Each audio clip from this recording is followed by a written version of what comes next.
ಈಗ ರಾಜ್ಯದಲ್ಲಿ ಮಳೆಯ ರಗಳೆ ಜೋರಾಗ್ತಿದೆ. ಕಳೆದ ಕೆಲವು ತಿಂಗಳಿನಿಂದ ಬಹಳಷ್ಟು ನಿರಂತರವಾಗಿ ಮಳೆ ಸುರಿತಾ ಇದೆ. ಇದರ ನಡುವೆ ಮಳೆಯ ಆರ್ಭಟ ಜನಜೀವನ ಬಹುತೇಕ ಜನರು ಈಗಾಗಲೇ ಅಸ್ತವ್ಯಸ್ತ ಆಗಿದೆ ಅವರ ಜೀವನ. ಈ ಮಧ್ಯೆ ರಾಜ್ಯದಲ್ಲಿ ಮುಂದಿನ 5 ದಿನಗಳ ಕಾಲ ಮಳೆ ಮುಂದುವರೆಯಲಿದ್ದು 6 ರಾಜ್ಯಗಳಿಗೆ ಹವಾಮಾನ ಇಲಾಖೆ ರೆಡ್ ಅಲರ್ಟ್ ಅನ್ನು ಘೋಷಣೆ ಮಾಡಿದೆ. ಅರಬ್ಬಿ ಸಮುದ್ರದಲ್ಲಿ ವಾಯುಭಾರ ಕುಸಿತದ ಹಿನ್ನೆಲೆಯಲ್ಲಿ ಮಳೆಯಾಗ್ತಿದೆ. ಇದರಿಂದ ಮೇ 30ರವರೆಗೆ ಮಳೆ ಮುಂದುವರಿಯಲಿದೆ. ಮುಂದಿನ 4 ದಿನಗಳವರೆಗೆ ರಾಜ್ಯದ ಬಹುತೇಕ ಭಾಗಗಳಲ್ಲಿ ಭಾರೀ ಮಳೆಯಾಗುವ ಸಾಧ್ಯತೆ ಇದೆ ಅಂತ ಹವಾಮಾನ ಇಲಾಖೆ ಮುನ್ಸೂಚನೆಯನ್ನ ಕೊಟ್ಟಿದೆ. ಈಗ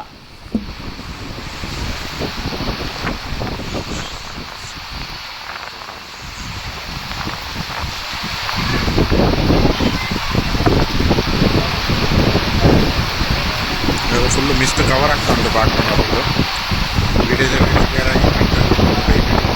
ಭಾಗಮಂಡಲ ತ್ರಿವೇಣಿ ಸಂಗಮ ಭರ್ತಿಯಾಗಿದೆ. ಸೇತುವೆ ಎಲ್ಲ ಭರ್ತಿಯಾಗಿದೆ. ಬಸವನ ಏನು ಒಂದು ಮಳೆ ಬಂದರೆ ನಾಪೋಲ್ ರಸ್ತೆ ಮೇಲೆ ನೀರು ಪಾಸ್ ಆಗ್ತದೆ. ನೋಡಿರಿ, ನಾಪೋಲ್ ಗದ್ದೆಗಳಲ್ಲಿ ನೀರು ತುಂಬಿದೆ. ರಸ್ತೆ ಮೇಲೆ ಬರಲಿಕ್ಕೆ ದಕ್ಷಿಣ ಕನ್ನಡ ಜಿಲ್ಲೆಯಲ್ಲಿ ಧೋ ಅಂತ ಮಳೆ ಸುರಿತಾ ಇದ್ರು. ಪಾಲಡ್ಕದ ಯರಗುಂಡಿ ಫಾಲ್ಸ್ ಬಳಿ ಪ್ರವಾಸಿಗರು ಹುಚ್ಚಾಟ ಮೆರೆದಿದ್ದಾರೆ. ಈಗ ರಜೆ ಟೈಮಲ್ಲ, ಮಕ್ಕಳಿಗೆ ರಜೆ ಇದೆ ಅಂತ ಎಲ್ಲಿ ನೀರಿರುತ್ತೋ ಅಲ್ಲಿಗೆ ಹೋಗಿ ಆಟ ಆಡೋಣ ಅನ್ನೋ ಹುಚ್ಚು ಜಾಸ್ತಿ ಈಗ. ಯಾಕಂದರೆ ರಜೆ ಟೈಮಲ್ಲಿ ಮಕ್ಕಳಿಗೆ ಭಾಳಷ್ಟು ಓದಿರ್ತಾರೆ, ಏಪ್ರಿಲಲ್ಲಿ ಕೂತು ಪರೀಕ್ಷೆಗೋಸ್ಕರ ಪ್ರಿಪೇರ್ ಆಗಿರ್ತಾರೆ. ಸೊ ಮಕ್ಕಳು ಹಠ ಮಾಡ್ತಿರ್ತಾರೆ, ಎಲ್ಲಾದರೂ ಹೋಗೋಣ, ಟ್ರಿಪ್ ಹೋಗೋಣ, ಟೂರ್ ಹೋಗೋಣ ಅಂತ.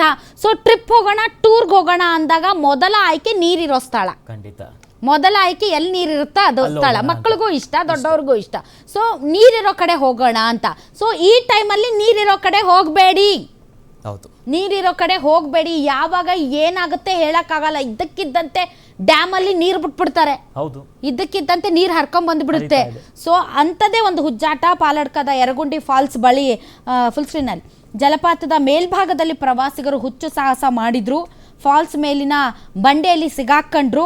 ಸೊ ಅವರು ನೀರಿನಲ್ಲಿ ಕೊಚ್ಚಿಕೊಂಡು ಹೋಗ್ತಾ ಇದ್ರೇನೋ ಅಷ್ಟರಲ್ಲಿ ಸಿಬ್ಬಂದಿ ಮತ್ತು ಸ್ಥಳೀಯರು ಅಲ್ಲಿ ರಕ್ಷಿಸಿದ್ದಾರೆ. ಅಲ್ಲಿ ಯಾಕೆ ಬೇಕಾಗಿತ್ತು ತುದಿಯಾಗಿ ನಿಂತಿವೆಲ್ಲ ಮಾಡೋ?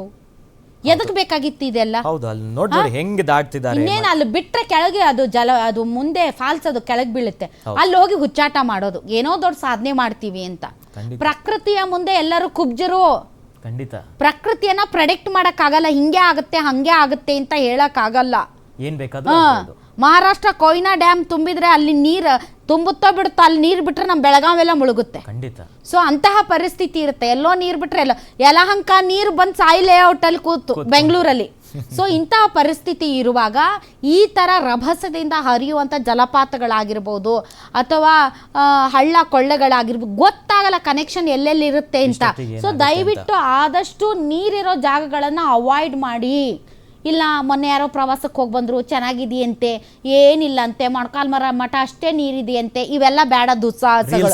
ಸೊ ಇವತ್ತು ನೋಡೋ ರೀಲ್ಸ್ ಮಾಡಕ್ಕೆ ಹೋಗೋದು, ಇವೆಲ್ಲ ಭಾಳ ಹುಚ್ಚಾಟಗಳು ಇರ್ತವೆ. ಬೇಡ ಹುಚ್ಚಾಟಗಳು. ಪರಿಸ್ಥಿತಿ ಚಲೋ ಇಲ್ಲ, ಚೆನ್ನಾಗಿಲ್ಲ. ಸೊ ಅಲ್ಲಿ ನೋಡಲಿ ಅದು ತುದೀಗ ನಿಂತ್ಕೊಂಡು ಇವೆಲ್ಲ ಮಾಡೋದು ಬ್ಯಾಡ್ ಆಗಿತ್ತು. ಮಾಡಕ್ ಹೋದ್ರು ಕೊನೆಗೆ ಅಲ್ಲಿ ಸಿಬ್ಬಂದಿಗಳು ಬಂದಿಲ್ಲ ಅಂದ್ರೆ ಫಾಲ್ಸಿಂದ ಕೆಳಗೆ ಬಿದ್ದು ಹೋಗ್ತಿದ್ರು. ಸ್ಥಳೀಯರು ಕಾಪಾಡಿದ್ದಾರೆ.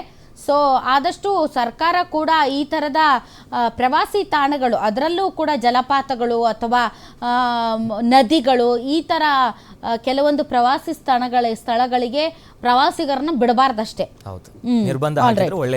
ಓಕೆ. ಸೊ ಇನ್ನು ನೆಕ್ಸ್ಟ್ ಮಳೆ ದೃಶ್ಯ ಎಲ್ಲಿಂದ ಬರ್ತಾ ಇದೆ ಅಂತಂದ್ರೆ ಕೊಡಗುನಲ್ಲಿ ಪ್ರತಿ ಬಾರಿಯಂತೆ ಈ ಬಾರಿಯೂ ಕೂಡ ಮಳೆಯ ಆರ್ಭಟ ಜೋರಾಗಿದೆ. ಹಲವೆಡೆ ರಸ್ತೆ ಸಂಪರ್ಕ ಕಡಿತಗೊಂಡಿದೆ. ಕೆಲವೆಡೆ ಭೂಕುಸಿತದ ಆತಂಕ ಹೆಚ್ಚಾಗಿದೆ. ಎಡಬಿಡದೆ ಮಳೆ ಸುರಿತಾ ಇರೋದ್ರಿಂದ ಮುನ್ನೆಚ್ಚರಿಕಾ ಕ್ರಮವಾಗಿ ಶಾಲಾ ಕಾಲೇಜುಗಳಿಗೆ ರಜೆ ಘೋಷಿಸಲಾಗಿದೆ. ಭಾಗಮಂಡಲ, ವಿರಾಜಪೇಟೆ ಸೇರಿ ಹಲವೆಡೆ ಮಳೆಯ ಅಬ್ಬರ ಜೋರಾಗಿದೆ. ಶಾಲಾ ಕಾಲೇಜುಗಳಿಗೆ ರಜೆಯನ್ನು ಘೋಷಿಸಲಾಗಿದೆ. ಕೊಡಗು ಅಂದ ತಕ್ಷಣ ಭಯ ಆಗೋಗುತ್ತೆ ಒಂದೊಂದು ಸಲ. ಯಾಕೆ ಅಂತಂದರೆ ಯಾವ ರೀತಿ ಕೊಡಗಿನಲ್ಲಿ ಭೂಕುಸಿತ ಆಗಿತ್ತು, ಎಲ್ಲ ಹೆಂಗೆ ಕೊಚ್ಕೊಂಡು ಹೋಗಿತ್ತು, ಅದೆಲ್ಲ ಒಂದು ಸರಿ ಕಣ್ಣು ಮುಂದೆ ಬಂದು ಹೋಗುತ್ತೆ. ಬಟ್ ಆ ಥರದ ಪರಿಸ್ಥಿತಿ ಇಲ್ಲ. ಕೊಡಗಿನಲ್ಲಿ ಯಾವತ್ತು ಮಳೆ ಬಂದರೆ ಅಲ್ಲಿ ಅದು ಜಾಸ್ತಿ ಮಳೆ ಬೀಳುವಂತಹ ಪ್ರದೇಶ. ಸೊ ಹೀಗಾಗಿ ಅಲ್ಲಿ ಶಾಲಾ ಕಾಲೇಜುಗಳಿಗೂ ಕೂಡ ಮುಂಜಾಗ್ರತಾ ಕ್ರಮವಾಗಿ ರಜೆ ಘೋಷಣೆ ಮಾಡಲಾಗಿದೆ.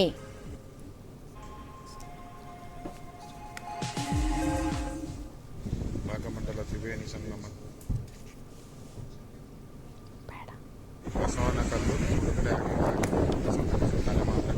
ಇನ್ನು ಮಹಾರಾಷ್ಟ್ರದ ಪಶ್ಚಿಮ ಘಟ್ಟಗಳಲ್ಲಿ ಮಳೆ ಮುಂದುವರೆದಿದೆ. ಈ ಹಿನ್ನೆಲೆ ಕೊಲ್ಲಾಪುರದ ಪಂಚಗಂಗಾ ನದಿಯ ಒಳಹರಿವು ಪ್ರಮಾಣ ಹೆಚ್ಚಳ ಆಗಿದೆ. ಇನ್ನು ನದಿಗೆ ಅಡ್ಡಲಾಗಿ ನಿರ್ಮಿಸಿದಂತ ಬ್ರಿಡ್ಜ್ ಕಮ್ ಬ್ಯಾರೇಜ್ ಕೂಡ ಮುಳುಗಡೆಗೊಂಡಿದೆ. ಬಾಗಲಕೋಟೆ ಜಿಲ್ಲೆಯಲ್ಲಿ ಕೃಷ್ಣಾ ನದಿ ತುಂಬಿ ಹರಿತಾ ಇರೋದ್ರಿಂದ ಹಿಪ್ಪರಗಿ ಡ್ಯಾಂಗೆ ಹರಿದು ಬರ್ತಿರುವಂತ 25,000 ಕ್ಯೂಸೆಕ್ ಒಳಹರಿವು ಹೆಚ್ಚಾಗಿದೆ. ಡ್ಯಾಂನಿಂದ 42,000 ಕ್ಯೂಸೆಕ್ ನೀರು ಹೊರ ಬಂದಿರೋದ್ರಿಂದ ಈಗ ಪ್ರವಾಹದಂತಾಗಿದೆ. ಈ ನಿಟ್ಟಿನಲ್ಲಿ ಅಧಿಕಾರಿಗಳಿಂದ ಮುನ್ನೆಚ್ಚರಿಕಾ ಕ್ರಮಗಳನ್ನು ತೆಗೆದುಕೊಳ್ಳಲಾಗ್ತಿದೆ. ಕೇರಳದ ವಾಯ್ನಾಡ್ನಲ್ಲಿ ಹೆಚ್ಚಾದ ಮಳೆಯ ಅಬ್ಬರದ ಹಿನ್ನೆಲೆಯಲ್ಲಿ HD ಕೋಟೆಯ ಬೀಚನಹಳ್ಳಿಯಲ್ಲಿರುವಂತಹ ಕಬಿನಿ ಡ್ಯಾಂಗೆ 13,000 ಕ್ಯೂಸೆಕ್ ಒಳಹರಿವು ಏರಿಕೆಯಾಗಿದೆ. ಸದ್ಯ ಜಲಾಶಯದಲ್ಲಿ ಬಹಳ ದೊಡ್ಡ ಪ್ರಮಾಣದಲ್ಲಿ ನೀರು ಸಂಗ್ರಹ ಆಗಿದೆ.